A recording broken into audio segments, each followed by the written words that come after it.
جی جی، link share کر سکتے ہیں، کوئی مسئلہ نہیں، پبلک سیشن یہ ہے۔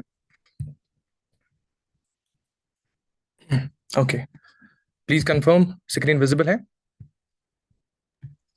یس سر، وزبل ہے۔ اوکے اوکے، چلیں ٹھیک ہے۔ اعوذ باللہ السمیع العلیم من الشیطان الرجیم، بسم اللہ الرحمن الرحیم۔ الحمد للہ علی کل حال، الحمد للہ الذی هدانا لهذا وما كنا لنهتدی لولا ان هدانا اللہ۔ اللهم صل على محمد وعلى ال محمد واصحاب محمد واهل بيت محمد وازواج محمد وذريات محمد، آمین اللهم آمین۔ رب اشرح لي صدري ويسر لي امري واحلل عقدة من لساني يفقهوا قولي، اللهم ارنا الحق حقا وارزقنا اتباعه وارنا الباطل باطلا وارزقنا اجتنابه، آمین یا رب العالمین۔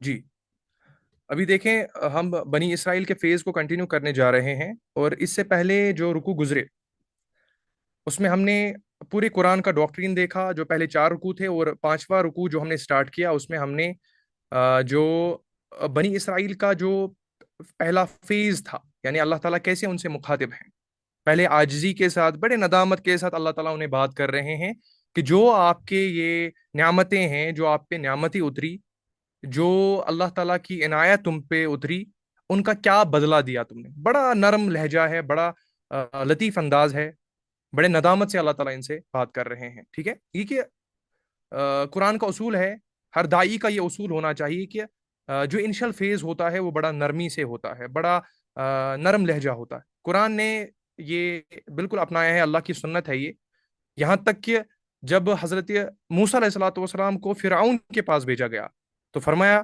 ان کے ساتھ نرمی سے پیش آنا۔ یہ مفہوماً ہے، مفہوم ہے اس بات کا کہ دائی ہمیشہ بڑا نرم لہجہ رکھتا ہے، بڑا نرم گوئی کے ساتھ بات کرتا ہے، کیونکہ اسے صرف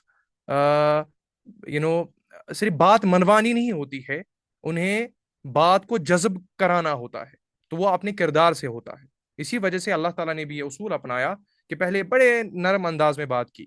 جو شکوے تھے اللہ کے کہ تم کیوں میرے عہد کو پورا نہیں کرتے، تو اللہ تعالیٰ نے بڑے نرمی سے یہاں پہ بات کی۔ ٹھیک ہے، آپ دیکھیں جو دوسرا رکوع ہے، اسے سمجھنا بہت ضروری ہے۔ یہاں سے اب بنی اسرائیل کے وہ سارے نعمتیں سٹارٹ ہوں گی، کیا کیا نعمتیں اللہ تعالیٰ نے انہیں دی اور انہوں نے کیسے اس سے منہ موڑا، روگردانی کی۔ ٹھیک ہے، تو اس رکوع میں بنی اسرائیل کی ان شرارتوں کا ذکر، اس تاریخ کا ذکر، تو یہ سمجھے پورا اللہ تعالیٰ ان کے جو جرائم ہے، جو یہ ان کے جو وہ بغاوت ہے اللہ کے خلاف، انہیں مینشن کر رہے ہیں۔ تو آپ یہ سمجھے جیسے ایک چارج شیٹ ہوتا ہے، ایک مجرم کا چارج شیٹ ہوتا ہے، تو ویسے ہی پورا اللہ تعالیٰ ان کا یہ چارج شیٹ ہمارے لیے کھول رہے ہیں۔ لیکن یہ سمجھنا ضروری ہے کہ یہ تو ہے بنی اسرائیل کے لیے، لیکن نصیحت ہمارے لیے سب سے اہم موضوع یہ ہے۔ اس رکوع کو بالکل اپنی آنکھوں کے سامنے رکھیں، یہ اللہ تعالیٰ بتا رہے ہیں ہمیں کیسے ایک امت جب بگڑتی ہے تو ان میں کیا کیا خرابیاں آتی ہے، کیسے وہ بگڑتے ہیں، کیا طرز عمل اختیار کرتے ہیں کہ ان میں یہ خرابیاں پیدا ہوتی ہیں۔ تو اسے آپ ذرا بھی یہ تصور نہ کریں کہ یہ خالی ان کے لیے ہے۔ ایک ایک حرف، ایک ایک انداز انسان کے روح کو کانپنے کے لیے کافی ہے۔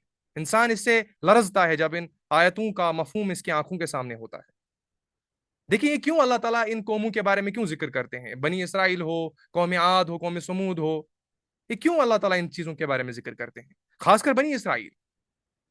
دیکھیں آپ دیکھیں اس چیز کو بڑا غور سے سمجھے کہ جب سے ہیومن سیولائزیشن وجود میں آئی ہے، آدم علیہ الصلوۃ والسلام سے لے کر پھر جب سیولائزیشنل میچورٹی سٹارٹ ہونے لگی تو کچھ چیزیں بدلتی نہیں ہیں، جیسے روٹی، کپڑا اور مکان، یہ ایسی چیزیں ہیں ہر ہیومن سیولائزیشن کی ضرورتوں کا حصہ ہے۔ ہمیں کھانے کے لیے کچھ ہمیں اپنی انرجی کو برقرار رکھنے کے لیے فوڈ کو کنزیوم کرنا ہے، ہمیں کپڑے چاہیے، ہمیں مکان چاہیے رہنے کے لیے، ہماری نیڈس ہے، ہمارے ڈیزائرز ہے۔ ارج ٹو ڈومینیٹ، ہر قوم میں یہ فطرت رہی ہے کہ میں نہیں، میں ہی ڈومینیٹ کروں، وہ نہیں، میں ہی ڈومینیٹ کروں۔ تو ہر کسی قوم، ہر کسی فرد کا یہ اندرونی جذبہ ہے کہ میرا سکہ چلنا چاہیے، میری قوم کی انا ہونی چاہیے، میں غالب ہونا چاہیے، اپنی انا، اپنی مصلحتیں۔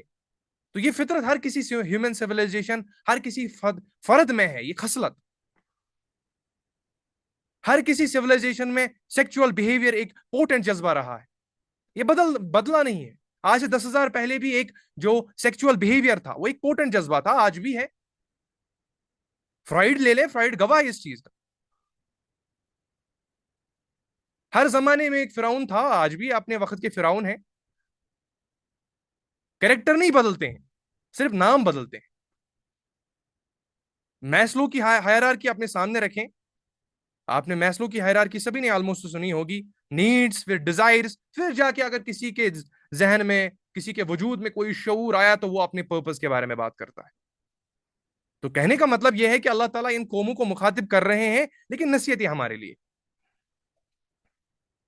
اسی وجہ سے یہ جو آسمانی کتابیں ہیں, اور آسمانی کتابوں میں کون سی کتابیں جو واقعی اپنے اس آتھینٹسٹی میں محفوظ ہے, اور ہمیں تصدیق ملتا ہے کہ وہ صرف ایک ہی کتاب ہے, وہ القرآن ہے. یہ الفرقان ہے جو بالکل وہی انداز ہے اس کا جیسے جس انداز میں اتاری گئی تھی.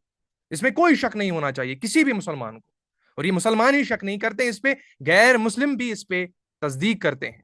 شک ہونا تو دور کی بات ہے, تصدیق کرتے ہیں اس چیز کی واقعی یہ اللہ تعالیٰ کی کتاب ہے, جو اس کا متن ہے, جو اس کا انداز ہے, جس طریقے سے یہ مینیفیسٹ ہوئی رسول اللہ صلی اللہ علیہ وسلم کے ٹائم پہ اور ان کی سیویلائزیشنز میں, اس چیز کی یہ تاریخ گواہ ہے. تو کیوں ہم قرآن کو ایک لیونگ ڈاکومنٹ مانتے ہیں؟ Living document in the sense یہ ہر زمانے میں ہر تالے کی چابی ہے, کیونکہ یہ ہیومن نفسیات کو جانتی ہے, انسان کے نفسیات کو جانتی ہے, کیونکہ اللہ کا کلام ہے, اور اللہ سے بہتر ہے کہ مخلوق کو کون جان سکتا ہے. تو اس وجہ سے یہ جو آپ آگے پڑھیں گے یہ بالکل طویل رکوع ہے آگے, ایک ایک نعمت اللہ تعالیٰ بنی اسرائیل کو گنوا رہے ہیں, لیکن موضوع اس میں اپنے آپ کو خبردار کرنا ہے, جس میں رسول اللہ صلی اللہ علیہ وسلم کی حدیث بھی ہے کہ میری امت پر وہ سب حالات وارد ہوں گے. رسول اللہ صلی اللہ علیہ وسلم ہمیں اویئر کرا رہے ہیں کہ میری امت پر ہر وہ کام, ہر وہ چیز وارد ہوں گے, ہر وہ حالات وارد ہوں گے جو بنی اسرائیل پر آئے. پھر آگے ہمیں اویئر کس چیز پہ کرایا کہ بالکل تم بھی اپنے سے پہلے لوگوں کی پیروی کرو گے جیسے بنی اسرائیل نے کی. بنی اسرائیل ہمارے لیے ایک بینچ مارک ہے, اس معنی میں کہ ہمیں ان سے سبق لینا ہے, ہمیں وہاں کی طرف نہیں جانا ہے جو بنی اسرائیل نے راستہ اختیار کیا.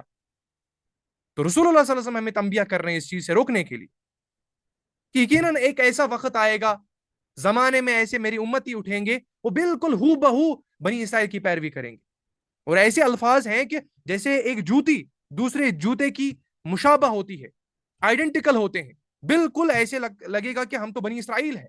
جو بنی اسرائیل کی حرکتیں ہیں ہو بہو آپ وہی اپنی اس امت مسلمہ آخری امت میں پائیں گے. سابقہ مسلمان تو بنی اسرائیل بھی تھے, اور دور حاضر کے مسلمان امت محمدیہ ہے صلی اللہ علیہ وسلم.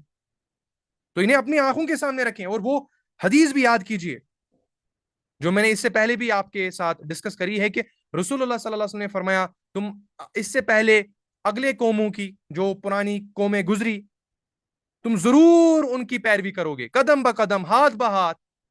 اگر وہ کسی گوہ میں بھی گھس جائے, گو کہتے ہیں جو لیزرڈ کی ہوتی ہے وہ ہول جو ہوتا ہے اس کا کائنڈ آف نیسٹ بول سکتے ہیں, جو لیزرڈ کا نیسٹ ہوتا ہے وہ جو ہول ہوتا ہے, اگر کوئی فرد اس میں گھس جائے تو بالکل اس کی پیروی کرو گے, یعنی بالکل ان کے نقش قدموں پہ چلو گے.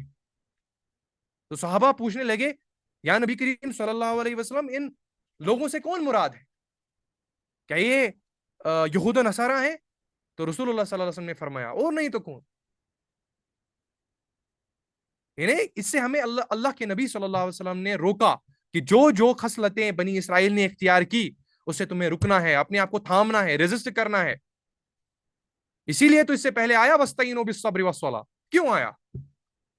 اللہ تعالیٰ نے پہلے راستہ بتایا, نکلنے کا راستہ یہ ہے, صبر کا راستہ تھام لو. تو ان چیزوں کو ذہن میں رکھیں جو صحابہ کا قول ہوا کرتا تھا نزلت فیہم عبرۃ لنا. یہ تو نصیحتیں ہمارے لیے ہیں, حالانکہ اگرچہ ان کے لیے اتری ہیں.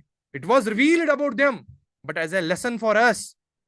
اگرچہ یہ ان کے بارے میں اتری ہیں, بنی اسرائیل ہو دوسری قومیں ہو, نصیحت تو ہمارے لیے ہے, ہمیں تو اس سے یاد دہانی حاصل کرنی. تو ان چیزوں کو سمجھے جب بھی ہم یہ رکوع کا آغاز کرنے والے ہیں, ایز اٹ از اسے اپنی آنکھوں کے سامنے رکھیں یہ نہ سمجھے کوئی اگلی پچھلی کہانیاں ہیں جو قرآن ہمیں بتا رہا ہے. یہ جسٹ ایک ایگزامپل لیا ہے اللہ تعالیٰ نے قوم کو ہمارے لیے، ہم اس سے سبق حاصل کریں. دیکھیں آپ امیجن کریں جس ٹائم تورا اتری تھی، امیجن کریں آپ بھی اسی زمانے میں پیدا ہو گئے ہو. آپ سمجھتے ہیں ہم تو بڑے لاڈلے ہیں، ہمارے اوپر قرآن نازل ہوا. اب بنی اسرائیل کو جب ہم پڑھ رہے ہیں، ہمارے بارے میں قیامت کے دن پڑھا جائے گا. اللہ تعالیٰ بڑے عادل ہے، اللہ تعالیٰ کے یہاں کوئی رشتہ داری نہیں. اور اسی چیز سے بنی اسرائیل کو روکا گیا کہ یہ رشتہ داریوں سے باز آ جاؤ. تو آپ یہ دیکھیں یہ ہمارے لیے ایک پریویلیج ہے کہ ہم اگلی قوموں کا ذکر اپنے زمانے میں پڑھ رہے ہیں، اور ہمارا ذکر قیامت کے دن پوری قوم سنے گی. ہم تو صرف بنی اسرائیل کے بارے میں سن رہے ہیں، اور پوری نوع انسانی گواہ رہے گی ہمارے اعمالوں پر کہ ان کے پاس وہ نبی آئے تھے آخر الزمان، آخری زمانے میں رسول اللہ صلی اللہ علیہ وسلم آئے تھے، ان کو کمپلیٹ شریعت عطا کی تھی، ان کو قرآن عطا کیا تھا، ان کو وعدہ کیا تھا. ان کے اعمال دیکھیں کیسے ہے. تو اس حرکت کو کبھی نہ بھولے، ٹھیک ہے. تو یہ کبھی نہ تصور کیجئے یہ تو پچھلے زمانوں کے لیے کہانیاں ہیں. تو اس سارے پس منظر کو ذہن میں رکھیں. اب جا کر ہم آگے آیت کا مفہوم جانتے ہیں، اس کی تشریح جانتے ہیں انشاءاللہ الرحمن. ٹھیک ہے، تو آیت کو سٹارٹ کرتے ہیں.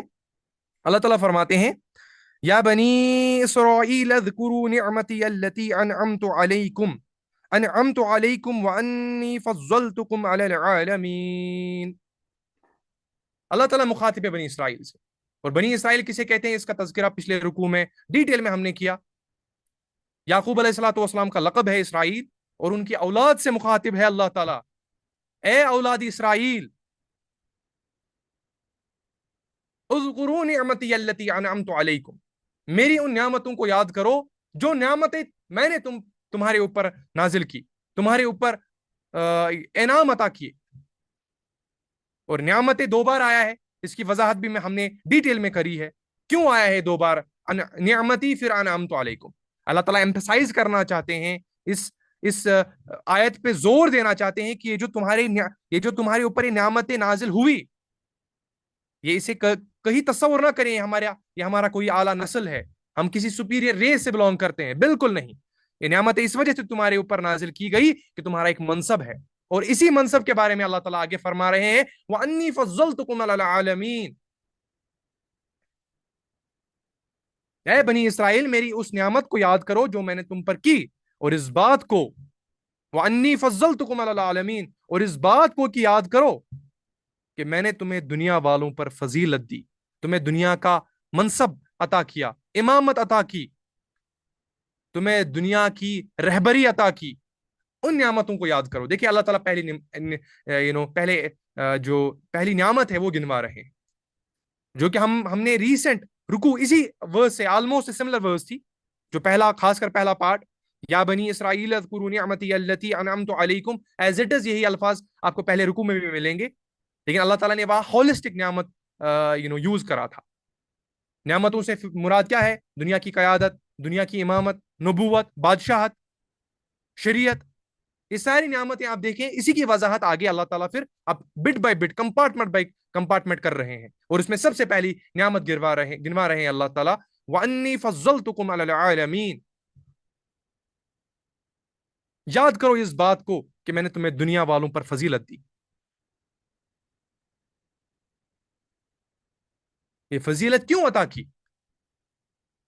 کیا کوئی اللہ تعالیٰ کے یہاں کوئی نسل پرستی ہے؟ بالکل نہیں. یہ اس وجہ سے ان کو فضیلت عطا کی کہ یہ لوگوں کو حق کی طرف بلائیں، برائی سے روکیں، یہ کائنات کو اس رنگ میں رگائیں جس کے بارے میں اللہ تعالیٰ نے فرمایا کہ میں نے اس دنیا کو بنایا اس کے لیے کہ میں یہاں پہ دیکھوں کون نیک عمل کرتا ہے، کون اس دنیا کو انصاف سے برتا ہے. الذی خلق الموت والحیات لیبلوکم ایکم احسن عملا. یہ حق تھا جو بنی اسرائیل نے ادا کرنا تھا، اس وجہ سے ان کو چوز کیا گیا. انی فضلتکم، انہیں فضیلت عطا کی، دنیا کی رہبری عطا کی. کس میں عطا کی دنیا کی رہبری؟ وَأَنِّي فَضَّلْتُكُمْ عَلَى الْعَالَمِينَ، تمام جہاں والوں پر. دیکھیں لفظ آیا ہے عالمی، اس چیز کو بڑے غور سے سنیں. عالمین آپ کسے سمجھتے ہیں؟ پوری کائنات کو؟ کیا بنی اسرائیل کو پوری کائنات کا امام بنایا گیا؟ فرشتوں سے بھی افضل، کائنات میں تو فرشتے بھی آتے ہیں. کیا ہے اس چیز کا مطلب؟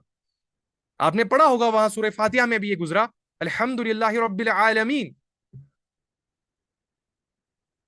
تمام تعریفیں صرف اس اللہ تعالیٰ کے لیے جو جہانوں کا رب ہے، تمام جہانوں کا رب ہے. کن جہانوں کا؟ آپ دیکھیں اگر سورہ فاتحہ کسی کے ذہن میں ہوگا تو وہاں میں نے عالمین کی کیا ڈیفینیشن بولی تھی، اور یہاں پہ بھی وہی عالمین ہے. وَأَنِّي فَضَّلْتُكُمْ عَلَى الْعَالَمِينَ، لفظ تو سیم ہے، کنوٹیشن کیا ہے؟ جس نے بڑے غور سے سورہ فاتحہ سنا ہوگا، وہاں میں نے تشریح کیا کی تھی؟ الحمد للہ رب العالمین، وہ جو رب ہے اسی کی ساری حمد ہے، اسی کی ساری تعریفیں ہیں. کیوں ہیں؟ کیونکہ وہ تمام جہانوں کا رب ہے. کن جہانوں کا رب ہے وہ؟ اس چیز کو سمجھنا بہت ضروری ہے. دیکھیں رب کس معنی میں ہے، میں پھر سے آپ کو تھوڑا بہت وہاں لے جا رہا ہوں تاکہ یہ بات سمجھ آیا. آپ کو یہ عالمین پورے کائنات کے بارے میں یہ لفظ نہیں آیا ہے، اس کو کانٹیکسٹ میں دیکھنا ضروری ہے. کانٹیکسٹ کیا ہو رہا ہے، ورنہ تو یہ دعویٰ صحیح کرتے ہیں.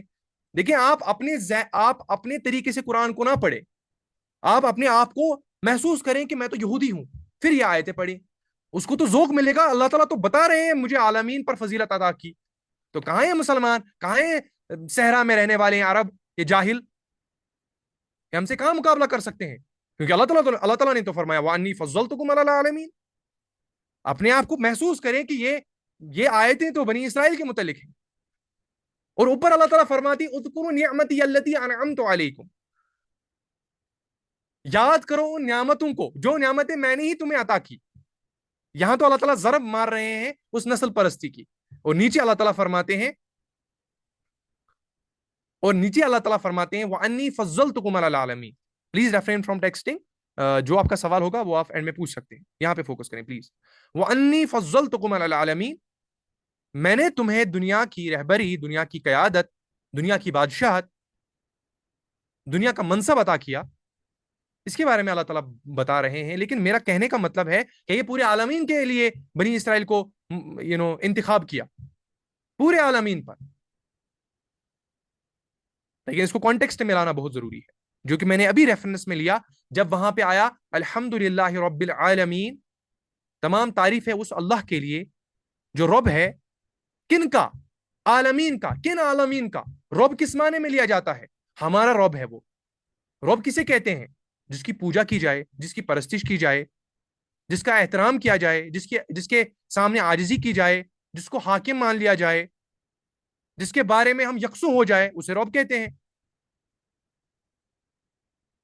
لیکن رب کس کا ہے؟ وہ انسانوں کا. تو انسانوں کے عالمین کے بارے میں اللہ تعالیٰ فرماتے ہیں میں تمہارے جہانوں کا رب ہوں. ہمارے جہاں کیا ہے؟ ہماری چھوٹی چھوٹی دنیا، ہمارے معاملات، ہماری برادری ہے، ہمارا عالم ہے. یہاں اس کائنات کے بارے میں ذکر نہیں ہو رہا ہے. ہاں اس کو آپ ریفرنس میں لے سکتے ہیں، لیکن اللہ کا موضوع نہیں ہے تمہیں اللہ تعالیٰ وہاں پہ پہلی پیرلل یونیورس کا ذکر کرے. عالمین کو سمجھے کانٹیکسٹ میں. وہاں رب کے معنی میں عالمین لیا جاتا ہے. تو انسانوں کا رب، انسان کا جو رب ہے وہ اللہ تعالیٰ ہے، یعنی انسان کے کائناتوں کا، انسان کے جو عالم ہے ان کا رب اللہ تعالیٰ ہے. تو یہاں پہ بھی سمجھے کانٹیکسٹ میں وَأَنِّي فَضَّلْتُكُمْ عَلَى الْعَالَمِينَ. فرحین آپ کا سوال اگر ہے تو لاسٹ میں کریں، make sure. Please refrain from texting. جو بھی آپ کے سوال ہے میں آپ کو بتا رہا ہوں. اگر آپ کا پہلا سیشن ہے، ہمارا یہ پیٹرن رہتا ہے، میں پہلے لیکچر ڈلیور کرتا ہوں، اس کے بعد آپ کے سوال بٹ بائی بٹ لوں گا، ٹھیک ہے؟ So please refrain from texting. Yes. وَأَنِّي فَضَّلْتُكُمْ عَلَى الْعَالَمِينَ. تو یہاں پہ بھی دیکھیں اللہ تعالیٰ کن کو فضیلت عطا کر رہے ہیں؟ بنی اسرائیل کو اوپر تو آیا یا بنی اسرائیل. تو اللہ تعالیٰ فرماتے ہیں قوم کے بارے میں ذکر کر رہے ہیں. جب قوم کے بارے میں ذکر کیا تو عالمین سے مراد کائنات میں جو قوم ہے ان کے بارے میں، ان قوموں میں بنی اسرائیل کو فضیلت عطا کی. تو یہاں عالمین لے لے جہاں والوں پر. وَأَنِّي فَضَّلْتُكُمْ عَلَى الْعَالَمِينَ، جہاں والوں پر تمہیں فضیلت عطا کی. کانٹیکسٹ میں دیکھیں کیونکہ آگے آیا یا بنی اسرائیل، تو قوم سے اللہ تعالیٰ مخاطب ہے. تو قوم میں جہاں قوم میں عالم کون آئیں گے؟ تو اس کا مطلب یہ جو عالمین میں قوم ہے اس ٹائم پرل میں کوئی قوم تو ہوگی نا، تھے عرب، عرب ایک قوم تھی، لیکن پھر ان سارے قوموں میں صرف بنی اسرائیل کو ان پورے عالمین پر، ان پورے جہان کی قوموں پر فضیلت عطا کی. تو اس کانٹیکسٹ میں اسے سمجھے.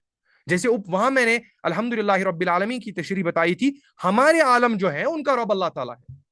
ہاں اس کی آپ ڈیٹیل میں تشریح کر سکتے ہیں، جو کہ حق ہے. اللہ تعالیٰ پورے کائنات کا رب ہے. لہو ملک السماوات وما فی الارض، یہ بھی اللہ تعالیٰ کی صفت ہے. اور آسمان صرف یہ آسمان نہیں ہوتا، جہاں تک نظر جاتی ہے وہ آسمان ہو سکتا ہے، اس سے کہیں زیادہ. تو آسمان کو محدود کیوں کر رہے ہیں ہم لوگ؟ تو وہاں تو اللہ تعالیٰ وہ صفت دوسری جگہ بتا رہے ہیں، لہو ملک السماوات والارض، اللہ رب العرش العظیم. کائنات کے عرش کے مقابلے میں کائنات کی کیا حیثیت؟ تو وہاں تو اللہ تعالیٰ بول رہے ہیں اس کائنات میں جو کئی وجود ہے وہ سارا میرا ہے، میں اس کا بادشاہ ہوں. لیکن میں نے وہاں پہ آپ کو بتایا تھا الحمدللہ رب العالمین کا تشریح جب میں نے کیا تھا، تو وہاں میں نے بتایا تھا کہ ہمارے عالم کے بارے میں ذکر ہو رہا ہے. ہماری برادری، ہماری فیملی، ہمارا اٹھنا بیٹھنا، ہمارے معاملات، وہ ان کا رب بھی ہے. یعنی کیوں ڈرتے ہو؟ کیا کرو گے؟ معاملات کا کیا ہوگا؟ پیئر گروپ میں کیسے رہو گے؟ کیسے سسٹین کرو گے؟ حق کو تھامو گے تو کون تھامے گا؟ اللہ تعالیٰ کہتا ہے تمہارے عالمین کا رب میں ہوں. بس میری حمد کرو، میرے بارے میں سوچو، میرے بارے میں متوجہ ہو جاؤ، کیونکہ میں تمہارے معاملات کا رب ہوں، تمہارے عالمین کا رب ہوں، تمہارے جو عالم ہے ان کا رب ہوں. تو یہاں سمجھے بنی اسرائیل چونکہ ایک قوم ہے اور پورے عالمین کے قوموں میں بنی اسرائیل سے مخاطب ہے، تو انہیں عالمین کے قوموں میں بنی اسرائیل کی قوم کو چنا گیا. یہ ہے اس لفظ کی کنوٹیشن.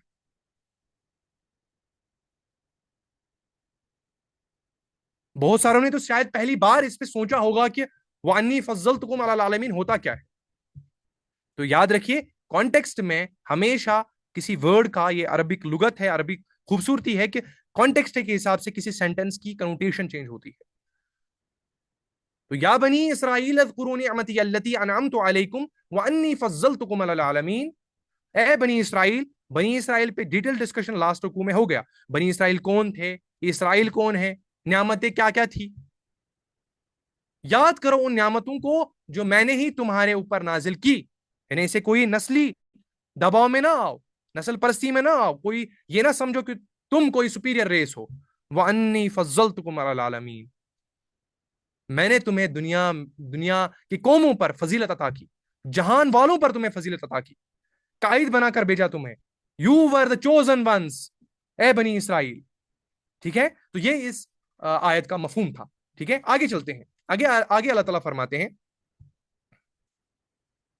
یہ سمجھنا بہت ضروری ہے. آگے اللہ تعالیٰ فرماتے ہیں وَاتَّقُوا يَوْمًا لَا تَجْزِي نَفْسٌ عَن نَفْسٍ شَيْئًا وَلَا يُقْبَلُ مِنْهَا شَفَاعَةٌ وَلَا يُؤْخَذُ مِنْهَا عَدْلٌ وَلَا هُمْ يُنصَرُونَ. آگے اللہ تعالیٰ فرماتے ہیں وَاتَّقُوا، ڈرو.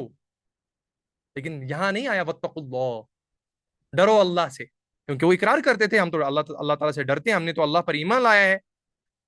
ان کو فرمایا وَاتَّقُوا يَوْمًا، ڈرو اس دن سے. دیکھیں اللہ تعالیٰ کی کیا، دیکھیں بے پایا رحمت ہے کہ آپ یہ سمجھے کہ ایک ہی ریئلائزیشن قرآن پہ کافی ہے کہ کوئی بھی کتاب لے لیں، آپ کسی بھی فلسفر کو پڑھ لیں، کسی بھی تحریک کو پڑھ لیں، کسی بھی تاریخ کو پڑھ لیں، کسی بھی رہبر کو پڑھ لیں، 10 سال 30 سال 50 سال 100 سال کے اندر وہ پرانا ہوتا ہے، ایکسپائر ہوتا ہے. اسی وجہ سے تھوڑی کوشش کری تھی علامہ اقبال نے. انہوں نے فرمایا تھا میں نے کیوں اپنے فلسفے کو شاعری میں لکھا.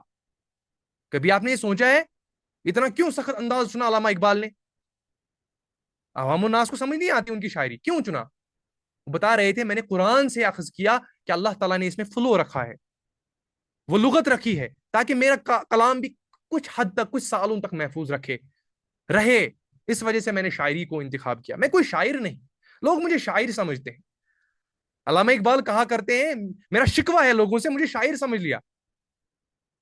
میں کوئی شاعر نہیں، میں تو قرآن کا فلسفہ پیش کر رہا ہوں. بس اس کے لیے میں نے شاعری کو انتخاب کیا کیونکہ میں سمجھتا ہوں کہ شاعری چیزوں کو بوڑھا نہیں ہونے دیتی. اس بڑھاپے سے نکلنے کے لیے میں نے تھوڑا بہت شاعری کا انتخاب کیا. 50 سال تک چلے، 100 سال تک چلے، ہو سکتا 500 سال کے بعد کوئی کسی کو پتا بھی نہ ہو کہ علامہ اقبال کون ہے. کچھ حد تک علامہ اقبال نے کوشش کی، لیکن آپ دیکھیں کائنات کی یہ کتاب، اللہ کی یہ کتاب، یہ الفرقان یا القرآن، یہ کبھی ایکسپائر نہیں ہوتی، ایک لیونگ ڈاکومنٹ ہے، ہر تالے کی چابی ہے ہر زمانے میں. کیونکہ میں نے جو کہا آپ سے نفسیات کے بارے میں بات کر رہی ہے، اسی وجہ سے آج بھی یہ فکر پیدا ہو رہی ہے کہ اگر کوئی لوگ اللہ کو مانتے ہیں، عمل بھی پورا کیوں نہیں اترتے؟ اس چیز کا جواب اگر ہے تو قرآن میں ہے. اس لیے اس آیت کو سمجھنا، اس کا مفہوم جاننا بے حد ضروری ہے. اللہ تعالیٰ نے یہاں نہیں فرمایا واتقوا اللہ، حالانکہ اس سے پہلے فرمایا جب پوری نوع انسانی سے مخاطب کیا، یا ایھا الناس اعبدوا ربکم، یا ایھا الناس اعبدوا ربکم الذی خلقکم والذین من قبلکم لعلکم تتقون. وہاں بھی فرمایا پوری نوع انسانی سے خطاب کہ اس رب کی بندگی کرو جس نے تمہیں بھی پیدا کیا، تم سے پہلوں کو بھی پیدا کیا. کیوں کیوں کیوں اس کی عبادت کرو گے؟ کیونکہ اسی کا حق ہے کہ تقوی اختیار کرو. اس سے پہلے فرمایا بنی اسرائیل کی طرف وَإِيَّايَ فَارْهَبُونَ، اس کا ڈر اختیار کرو. لیکن یہاں جو فرمایا وَاتَّقُوا يَوْمًا، اس دن کے بارے میں ڈرو، خوف زدہ ہو جاؤ اس دن کے بارے میں. کس دن کے بارے میں؟ لا تجزی نفس عن نفس شیئا، جس دن کوئی جان کسی دوسرے جان کی کچھ کام نہ آئے گی کسی صورت میں بھی. نفس شیئا، کسی چیز میں بھی، کسی فیلڈ میں بھی، کسی ڈپارٹمنٹ میں بھی، کسی صورت میں بھی کوئی جان کسی دوسرے کے کام نہیں آئے گی.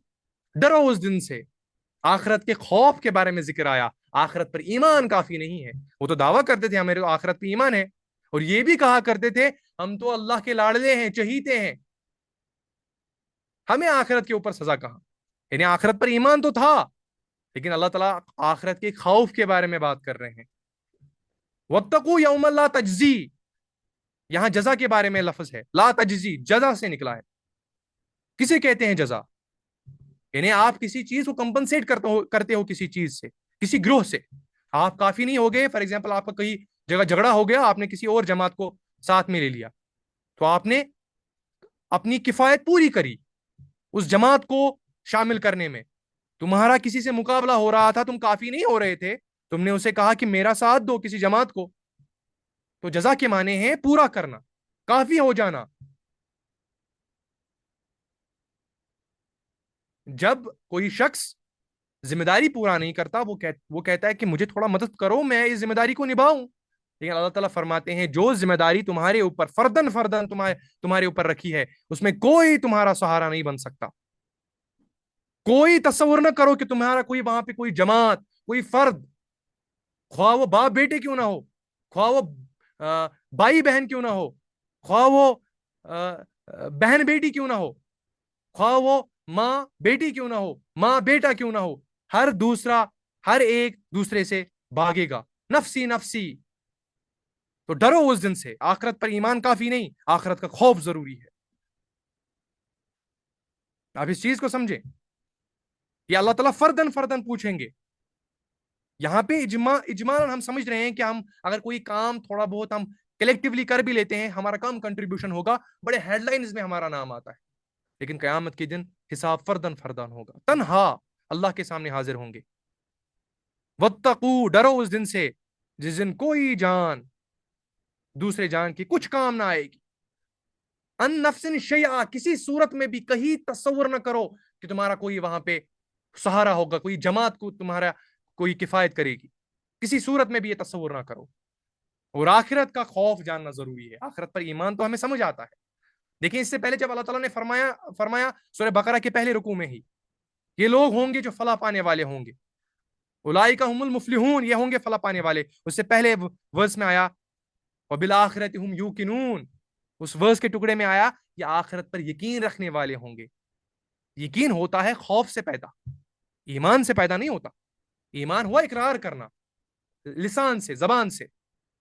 لیکن آخرت پر ایمان ایک چیز ہے، اقرار کرنا ایک چیز ہے، اور آخرت کا خوف ہونا ضروری ہے. اللہ تعالیٰ یہاں خوف کے بارے میں بات کر رہے ہیں. واتقوا یوما، اس آخرت کا خوف کرو، تصور کرو. یعنی اس آخرت کی یاد دہانی کرو، سچائی کو سامنے رکھو جس دن تم اللہ کے سامنے حاضر ہوں گے. یعنی یہ ڈائیکاٹمی کو سمجھے، اس بائفرکیشن کو سمجھے. دیکھیں آخرت پہ ماننے سے تو آپ مسلمان ہو گئے، لیکن آخرت کا خوف جب تک نہیں ہوگا آپ کا عمل درست نہیں ہو سکتا، آپ کا کردار درست نہیں ہو سکتا، آپ کا ایمان مکمل نہیں ہو سکتا، آپ کا کریکٹر بلڈ نہیں ہو سکتا جب تک کہ آپ کا آخرت کا خوف نہیں. اس کا مطلب ماننا کافی نہیں، آخرت کا خوف ہونا ضروری ہے. قرآن جس چیز کو حرام ٹھہرا رہا ہے اس چیز کو ہم نے حلال سمجھ لیا، حلال سمجھ رہے ہیں، اسے کھا رہے ہیں. جس چیز کو قرآن نے حرام قرار دیا اس چیز کو اپنے اوپر حلال کیا ہے، اور سمجھتے ہیں ہم نے تو آخرت پر ایمان لایا، ہم تو قرآن کے دعوے دار ہیں. اور رسول اللہ صلی اللہ علیہ وسلم کی حدیث ہے، جس نے قرآن کی کسی چیز کو اپنے اوپر حلال ٹھہرایا، جس نے قرآن کی کسی حرام کردہ چیز کو اپنے اوپر حلال ٹھہرایا، اس شخص کا قرآن پر کوئی ایمان نہیں. یہ رسول اللہ صلی اللہ علیہ وسلم کی حدیث ہے. اب اس چیز کو اپنے اوپر فٹ کریں. دیکھیں آپ اللہ تعالیٰ کس چیز کے بارے میں یہاں پہ اویئرنس دے رہے ہیں، تو آخرت کا خوف. اور آخرت کے بارے میں رسول اللہ صلی اللہ علیہ وسلم کیا فرماتے ہیں؟ نہج البلاغہ میں ایک خطبہ ذکر ہوا ہے، بڑا خوبصورت انداز ہے. کیا فرماتے ہیں اللہ کے نبی صلی اللہ علیہ وسلم؟ خطبہ نقل کیا ہے، حکمت کے اعتبار سے بڑا بڑا وسیع معنی ہے. آپ دیکھیں کیا فرماتے ہیں اللہ کے نبی صلی اللہ علیہ وسلم. فرماتے ہیں اللہ کی قسم تم ایک روز ضرور مر جاؤ گے، ضرور تم پر موت طاری ہوگی، اسی طرح جس طرح تم روز سوتے ہو. اور قسم کھا کے کہتے ہیں، ورنہ اللہ کے نبی صلی اللہ علیہ وسلم کو کوئی بات کہنی ہوگی قسم کھانا ضروری ہے؟ وہ تو الامین ہے، الصدیق ہے، انہیں قسم کھانے کی کیا ضرورت ایمفسائز کرنے کے لیے. اللہ کی قسم تمہارے اوپر موت طاری ہوگی اسی طرح جس طرح ہر روز سوتے ہو، پھر تمہیں اٹھایا جائے گا اسی طرح بیدار کیا جائے گا جس طرح روز صبح کو تم بیدار ہوتے ہو، اسی طریقے سے تمہیں اٹھایا جائے گا، پھر تمہارا حساب لیا جائے گا اور پھر اس کا بدلہ دیا جائے گا. بلائی کا پورا بدلہ اور برائی کا پوری برائی دیا جائے گا، پورا بدلہ دیا جائے گا. وہ تو ہے ہی مالک یوم الدین، دینے والے دن کا مالک. وہ ہے وہ اللہ، وہ ہے وہ رب، وہ ہے وہ الہ. اور پھر وہ بدلہ کیسا ہوگا؟ یا تو ہمیشہ کی جہنم کی صورت میں، یا تو ہمیشہ کی جنت کی صورت میں، ابداً ابدا دونوں ہوں گے. اس چیز کو سمجھیں آپ. تو اس کا مطلب ایمان اقرار ایک چیز ہے، خوف ایک چیز ہے. یہاں ایمان ان کو تھا، اقرار کر رہے تھے اور یہ بھی دعویٰ کر رہے تھے ہم تو چہیتے ہیں، ہمیں کون چھوڑے گا، ہمیں کون پکڑے گا وہاں پہ. ہمارے لیے ہم تو بنی اسرائیل کے قوم میں سے ہیں، ہم تو اسرائیل کی اولاد میں سے ہیں. اللہ تعالیٰ مخاطب ہی ہے بنی اسرائیل سے، یعنی یعقوب علیہ الصلوۃ والسلام کی نسبت پا کے، ابراہیم علیہ الصلوۃ والسلام کی نسبت پا کے، اسماعیل علیہ الصلوۃ والسلام کی نسبت پا کے تمہارا چھٹکارا نہیں مل سکتا. اس چیز کو سمجھے. اسی لیے آخرت کا خوف ہونا ضروری ہے. اس سے تمہارا اعمال، اس سے تمہارا کریکٹر درست ہوگا، تمہارے اخلاق درست ہوں گے. اس چیز کو بھی سمجھیے. یہ بڑے خوبصورت طریقے سے ڈیوائیڈ کیا ہے ہمارے ایمان کے نظریات کو. ہمارے مفسرین نے، ہمارے محدثین نے بتایا ہے کہ جو علمی نظریاتی اصولوں کی اہمیت ہے وہ اللہ پر ایمان کی بنیاد پر ہے. یعنی تم اللہ تعالیٰ کو پاؤ تو تمہیں اسلام کا علم حاصل ہوگا، تمہیں اسلام کا نظریہ حاصل ہوگا، فلسفہ ملے گا تمہیں اللہ تعالیٰ کے تعارف سے، اصول تمہیں ملیں گے، قوانین ملیں گے اسلام کے. جب تم اللہ کو پہچانتے ہو، اسماء و صفات کو پڑھتے ہو اللہ تعالیٰ کی، تو تم اللہ تعالیٰ کا علم حاصل کرتے ہو، اس اسلام کا علم حاصل کرتے ہو، نظریہ حاصل کرتے ہو مجھے کس چیز سے ڈرنا ہے. جب تم نے رب کو اپنا الہ مان لیا، اپنا معبود مان لیا، اس اللہ کو، تم بے نیاز ہو گئے دنیا سے، تمہیں علم حاصل ہو گیا. اس سے اصول تمہیں پتا چلا کہ مجھے دنیا میں کس منہج پہ اپنی زندگی گزارنی ہے. تمہیں علم حاصل ہو گیا، حق کیا ہے، باطل کیا ہے. تو یہ تو ہوا اللہ پر ایمان. آپ نے رسول اللہ صلی اللہ علیہ وسلم کی سیرت کو پڑھا، آپ کو اسلام کا قانون مل گیا، آپ کو فقہی اصول مل گئے. فقہی اصول کیا ہے؟ زندگی کیسے گزاریں گے، کن طریقوں پر گزاریں گے، یہ رسول اللہ صلی اللہ علیہ وسلم کی سیرت آپ کو بتائے گی. تمہیں شریعت عطا ہوگی رسول اللہ صلی اللہ علیہ وسلم کے کردار کو پڑھنے سے. مجھے یہاں پہ کون سا فیصلہ کرنا ہے. مگر یہ دو چیزیں بھی تمہیں اخلاق پر زور دے سکتی ہے، لیکن تمہارا اخلاق درست نہیں ہو سکتا، تمہاری عمل درست نہیں ہو سکتی اگر آخرت کا خوف نہیں ہوگا. ایمان نہیں، خوف. خوف اللہ کے تعارف سے تمہارا نظریہ، تمہارا علم، تمہارے اصول قوانین اسلام کے مل جائیں گے. رسول اللہ علیہ وسلم کی سیرت سے تمہیں فکر مل جائے گا زندگی کیسے، کن طریقوں پر گزاروں، کس کس چیز پہ مجھے کس کی رہبری حاصل کرنی ہے، کہاں پہ کیا چیز کرنی ہے، شریعت کیا ہے، اصول کیا ہے، قانون کیا ہے اسلام کے. مگر تمہارا عمل، تمہارا باطن، تمہارا ظاہر، تمہاری عاجزی، تمہارا اخلاص درست نہیں ہوگا ان دو ایمانوں کے مکمل ہونے کے باوجود بھی، جب تک کہ اس میں آخرت کا خوف نہیں ہوگا، جواب دہی کا احساس نہیں ہوگا. مجھے اللہ کے سامنے کھڑا ہونا ہے. اس چیز کو سمجھے آپ. تو آخرت پر ایمان لانے سے تو تم قانونی مسلمان بن گئے، سب کے سب برابر ہو گئے. ابو بکر اور آپ میں کوئی فرق نہیں، بالکل میں کہہ رہا ہوں اور اتھارٹی میں آپ سے کہہ رہا ہوں، ابو بکر اور آپ میں کوئی فرق نہیں، مجھ بھی اور ابو بکر میں کوئی فرق نہیں قانونی اعتبار سے. انہوں نے اسلام قبول کیا، میں نے بھی اس اسلام کو قبول کیا. دنیا میں معاملہ تو سیم ہوگا، کوئی ان کو الگ درجہ حاصل نہیں ہوگا، ان کو کوئی پریویلیج نہیں ملیں گے، بھائی یہ تو ابو بکر ہیں ان کو پریویلیج دے دو. آپ انہیں زیادہ اینگل سے نہ لیں، اس اینگل میں اسپیسیفک اینگل سے دیکھیں، اس اسپیسیفک اینگل سے قانونی اعتبار سے ہم سب برابر ہیں. مگر یقینی ایمان میں آسمان و زمین بھی کم پڑ جائیں گے جب ہمارا اور آپ کا ایمان ہم کمپیئر کریں گے حضرت ابو بکر رضی اللہ تعالیٰ عنہ کے ساتھ.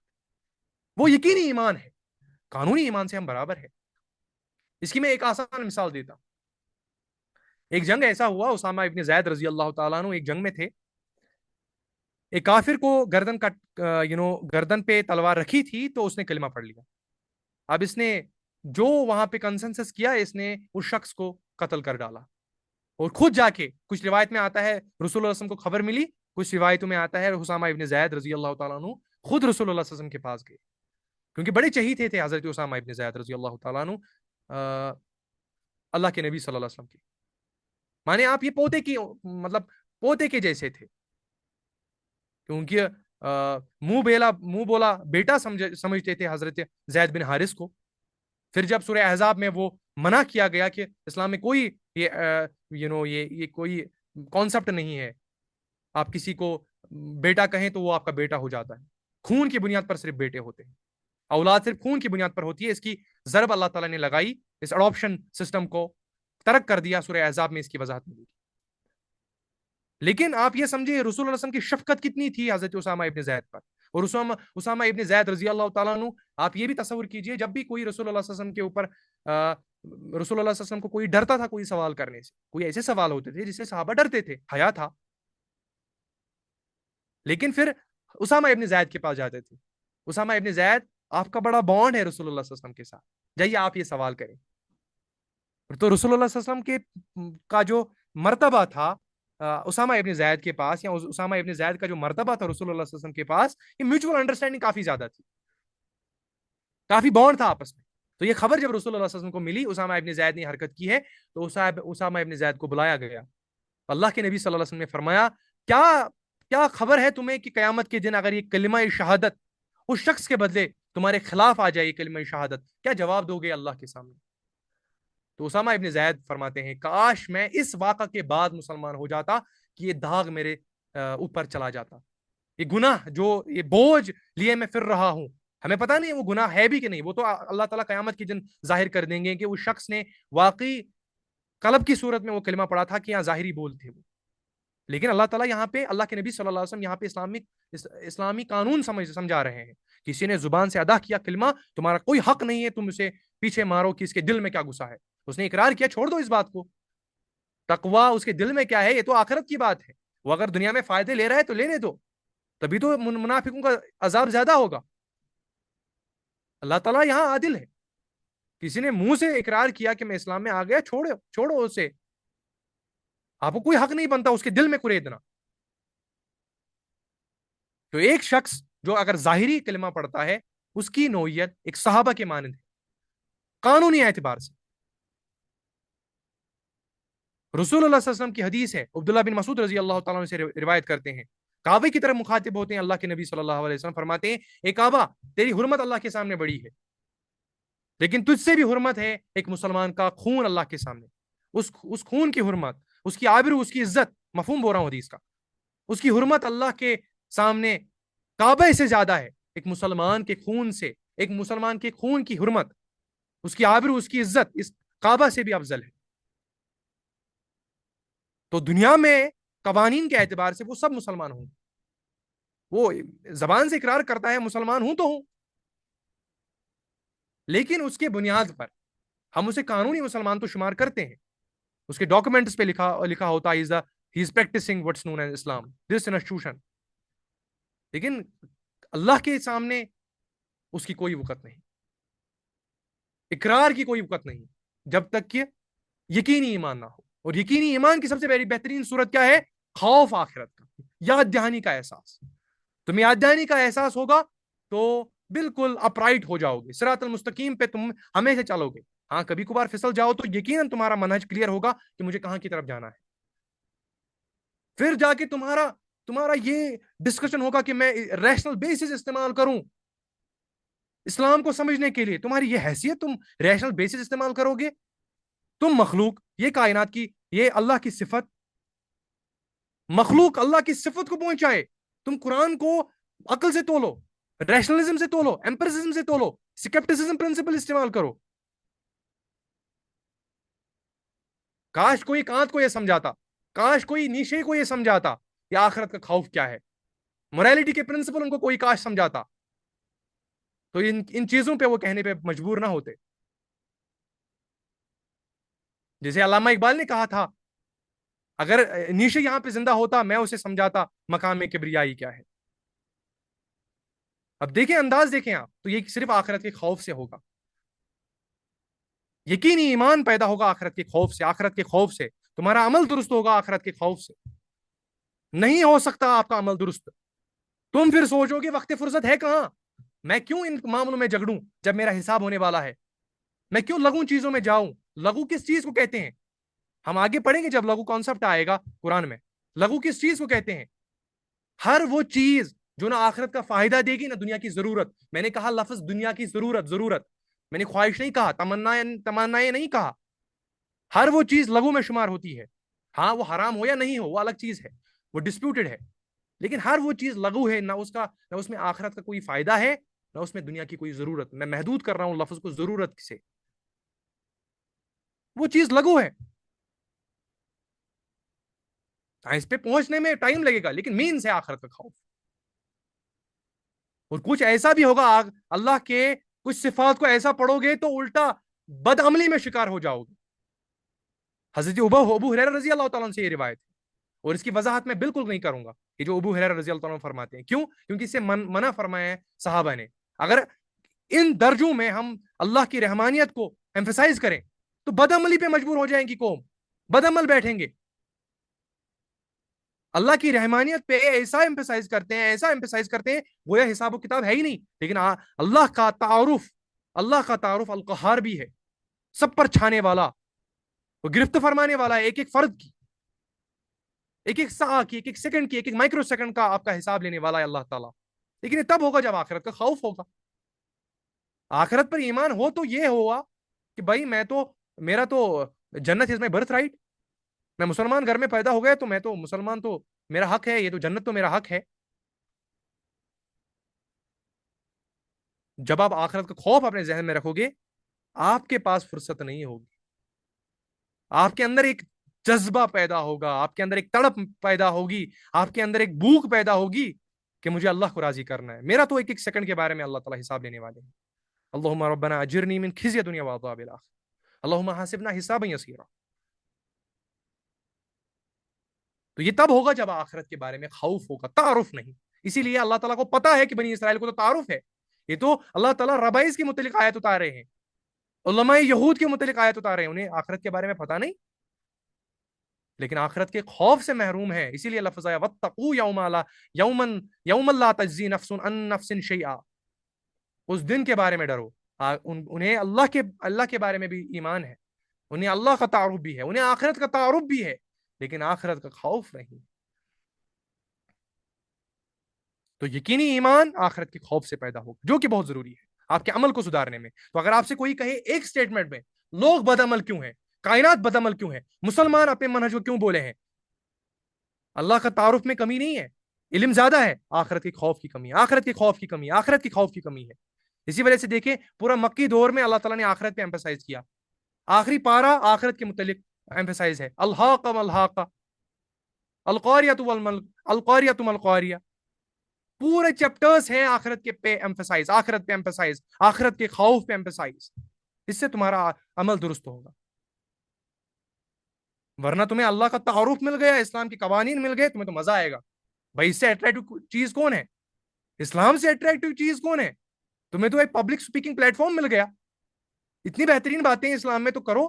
لوگ تو پریشان ہوں گے، فلاسفرز پریشان ہوں گے، اس نے یہ ڈاکٹرینز لائے کہاں سے؟ لیکن عمل تب تک درست نہیں ہو سکتا جب تک آخرت کا خوف نہیں ہوگا، جب تک کہ ایمان، جب تک کہ انسان کے اندر یہ جذبہ نہیں ہوگا کہ مجھے اللہ کے سامنے مجھے اللہ کے سامنے حساب و کتاب کرنا ہے. تو اسی لیے اللہ تعالیٰ نے یہاں پہ پرزور ایمفسائز کیا، واتقوا واتقوا واتقوا واتقوا یوم لا تجزی نفس عن نفس شیئا. اس دن کا خوف کرو جس دن کوئی جان دوسرے جان کی کوئی فائدہ نہیں دے گا. ایک جان دوسرے جان کی کوئی فائدہ نہیں دے گی. کوئی جماعت ایک دوسرے فرد کی کسی میں کوئی کمپنسیشن نہیں دے گی جماعت کے بارے میں، کوئی فرد کے بارے میں. اس کے بعد اللہ تعالیٰ فرماتے ہیں وَلَا يُقْبَلُ مِنْهَا شَفَاءَةٌ. اللہ تعالیٰ فرماتے ہیں نہ اس کی طرف سے کوئی سفارش قبول ہوگی. شفا کہتے ہیں سفارش کو، انٹرسیشن جسے آپ کہتے ہیں، سفارش، شفاعت، سفارشی کرنا. وہاں پہ کوئی سفارشی نہیں ہوگا، وہاں پہ کوئی انٹرسیشن نہیں ہوگا. کوئی بندہ کسی کا انٹرسیسر نہیں بن سکتا. انٹرسیشن کوئی فرد دوسرے کا نہیں کر سکتا. لیکن اس سے پہلے آئی جماعت کے بارے میں، قوتوں کے بارے میں. کوئی بندہ، کوئی کسی بندے کا عمل کسی دوسرے بندے پر بھاری نہیں آئے گا، اس کی مدد نہیں کرے گا. یہاں آیا سپیکنگ سکلز. یہاں تو کورٹ ٹرائلز ہوتے ہیں، اتنا بہترین لائر ہوتا ہے، اس کے پاس اتنی بہترین دلیلیں ہوتی ہیں، وہ جھوٹ کو سچ اور سچ کو جھوٹ کراتا ہے. کورٹ ٹرائلز بڑے بڑے ہیں ایسے. جب انڈین کانسٹیٹیوشن فریم ہوا تھا تو اس کے بارے میں ایک بہترین لائر ہے، میرے بڑے قریب ہیں، مطلب میں نے ان کے کانسٹیٹیوشنل ڈاکومنٹس پڑھ کے نا بڑا متاثر ہوا ہوں. ان کا نام ہے نانی پالکے والا، بڑا فیمس لائر ہے. انہوں نے constitutional debates, Indian constitutional debates پر ایک غور سے پڑھے ہیں. تو ان کے ساتھ ساتھ دوسرے ایک فلاسفر تھے، کانسٹیٹیوشنل ایکسپرٹ تھے، مجھے ان کا نام بھول رہا ہے ابھی.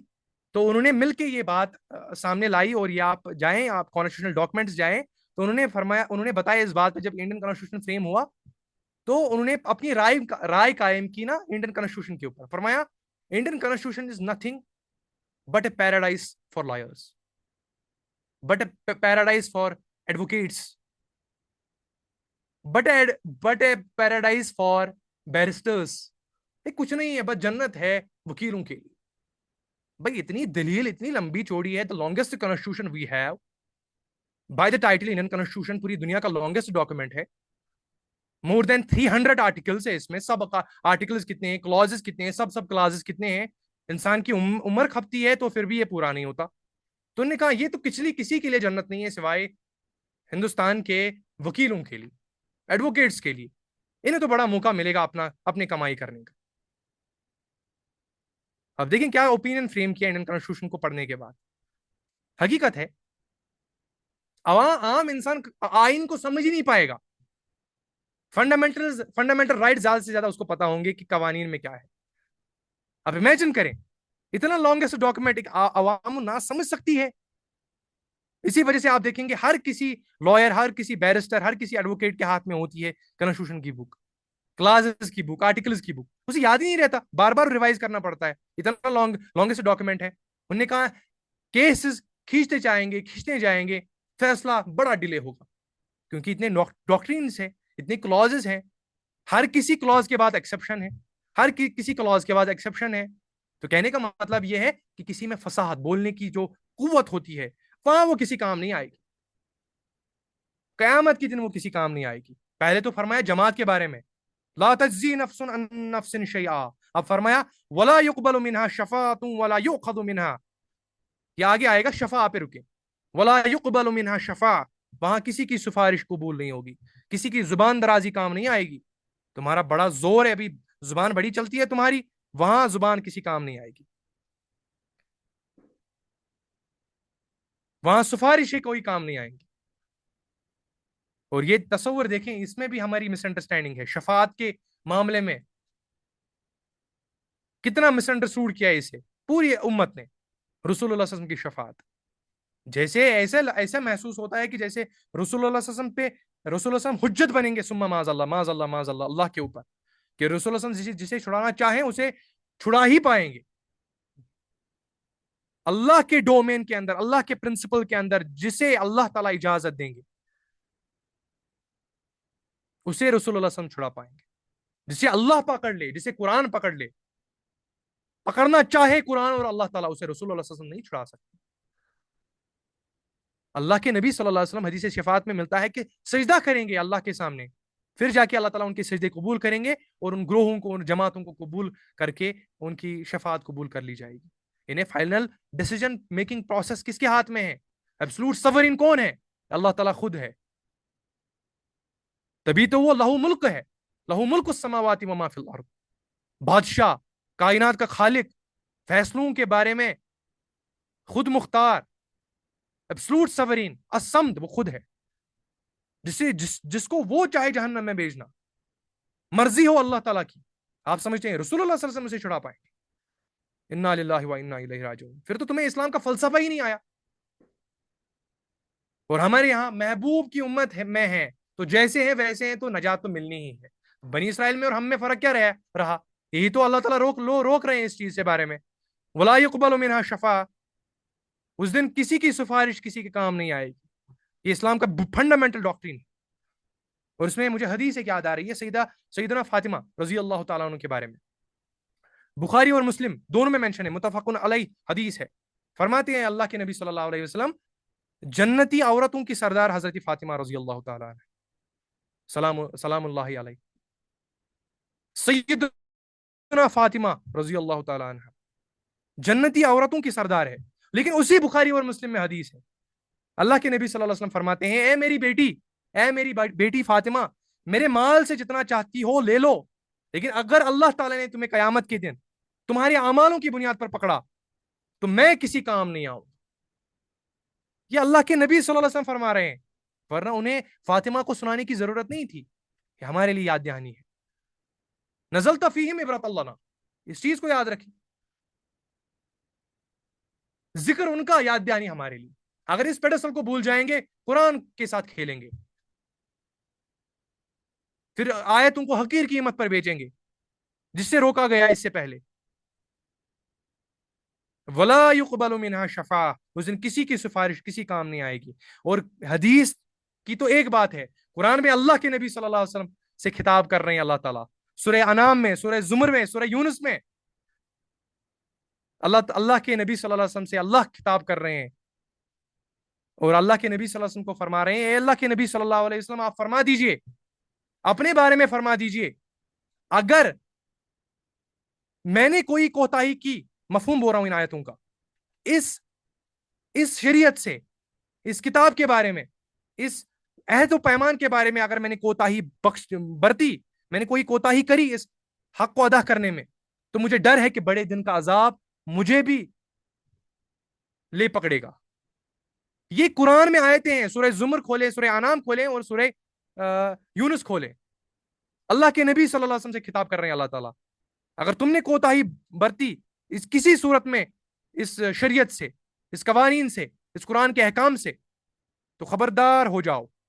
اللہ کے نبی صلی اللہ علیہ وسلم سے خطاب کر رہے ہیں کہ مجھے تو ڈر ہے کہ وہ بڑے دن کا عذاب مجھے بھی آ لپٹے گا اگر میں نے کوئی کوتاہی بخشی. لیکن وہ صادق الامین، انہوں نے کوئی کوتاہی نہیں بخشی. اس پہ ہمارا ایمان ہے. اور یہی باتیں پھر حجۃ الوداع میں دہرائی، میں نے لوگوں گواہ ہو جاؤ کہ میں نے اپنا حق ادا کر دیا. اس چیز کو سمجھیں آپ. تو یہ سمجھنا بہت بہت بہت ضروری ہے کہ شفاعت کو please and please miss understand نہ کریں. شفاعت ان کے حق میں قبول ہوگی جو واقعی اللہ تعالیٰ جسے چاہتے ہیں شفاعت کرنا.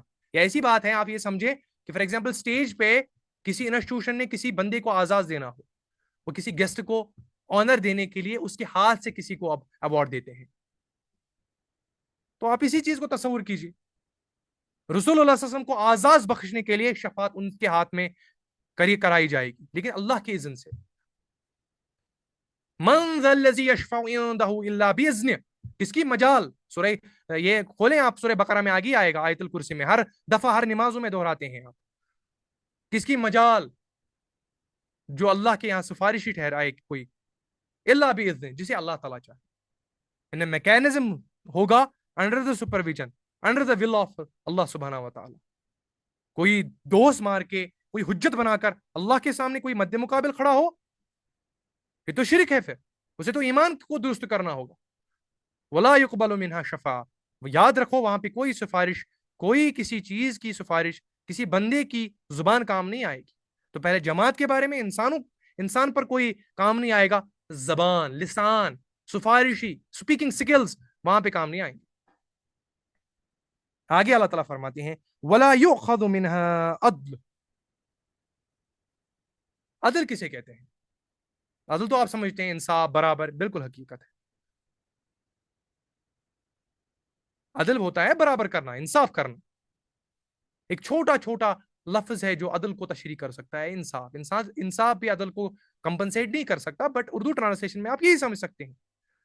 عدل کہتے ہیں کمپنسیٹ کرنے کو، معاوضہ دینے کو، فدیہ کسی کو دے دیں. اور رسول اللہ صلی اللہ علیہ وسلم خود اس کی تشریح کرتے ہیں. صحابہ نے پوچھا یا رسول اللہ صلی اللہ علیہ وسلم عدل کی تشریح فرمائیں. اسی عدل میں فرمایا معاوضہ، فدیہ. فدیہ عدل کو کہتے ہیں، فدیہ عدل کو کہتے ہیں، یعنی عدل کے معنی فدیہ ہوئے. اب یہاں کمپنسیشن ہوگا کس معاملے میں؟ رینسم معاملے میں. ٹوکنز جو دیتے ہیں، پیسے جو دیتے ہیں، بینکنگ سیکٹر جو کام کرتا ہے، اس میں کوئی مال کسی کے کام نہیں آئے گا، پیسے کام نہیں آئیں گے. نہ جماعت کام آئے گی، نہ سپیکنگ سکلز کام آئیں گے، نہ پیسے ہی کام آئیں گے. آپ دیکھیں کرپشن کن چیزوں سے ہوتا ہے دنیا میں. یہ کائنات کی کتاب ہے، یہ بوڑھی نہیں ہوتی. یہ ہر زمانے کی چابی ہے، ہر تالے کی چابی ہے، ہر زمانے میں. ولا یؤخذ منها عدل، اس کے معنی کیا ہوں گے؟ اور نہ ان سے کوئی معاوضہ لیا جائے گا، کوئی فدیہ نہیں ایکسپٹ ہوگا وہاں پہ. یعنی آپ دیکھیں پہلے جماعت کا ذکر، سپیکنگ سکلز کے بارے میں ذکر، اب مال کے بارے میں ذکر. تم کتنا بھی اماؤنٹ دے دو وہاں پہ ایکسپٹ نہیں ہوگا. زمین بھر سونا دے دو اللہ کو، وہ ایکسپٹ نہیں کریں گے.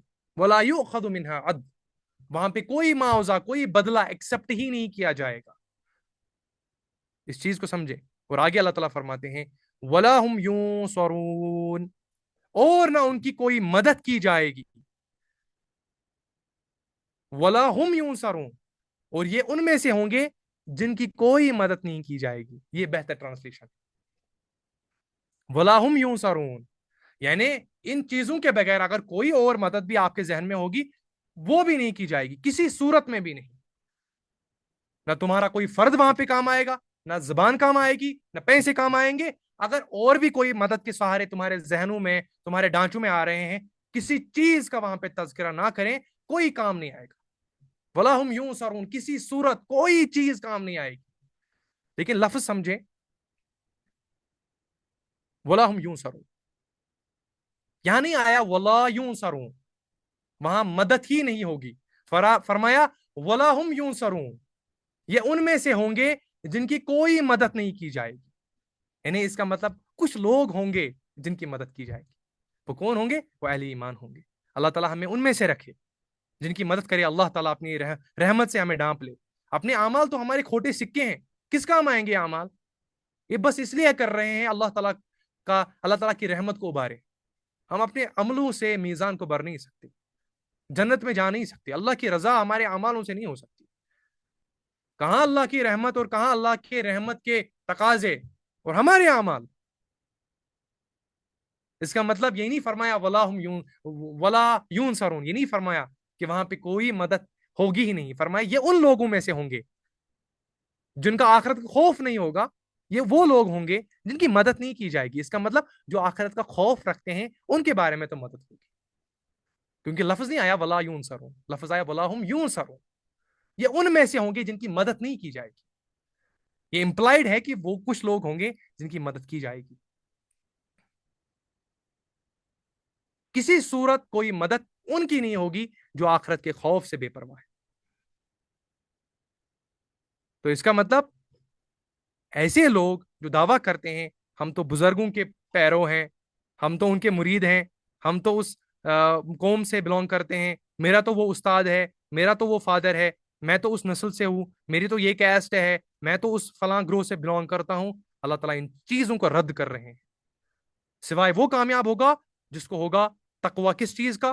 یوم الاخرہ, آخرت کی بنیاد پر جسے خوف ہوگا, جس کو آخرت کا خوف ہوگا, اللہ کے سامنے حاضری کا احساس ہوگا, اس وہ کامیاب ہوگا. اس کے لیے وہاں پہ مدد ہوگی, اور ان لوگوں کے لیے مدد نہیں ہوگی جو آخرت کی خوف سے بے پرواہ ہے.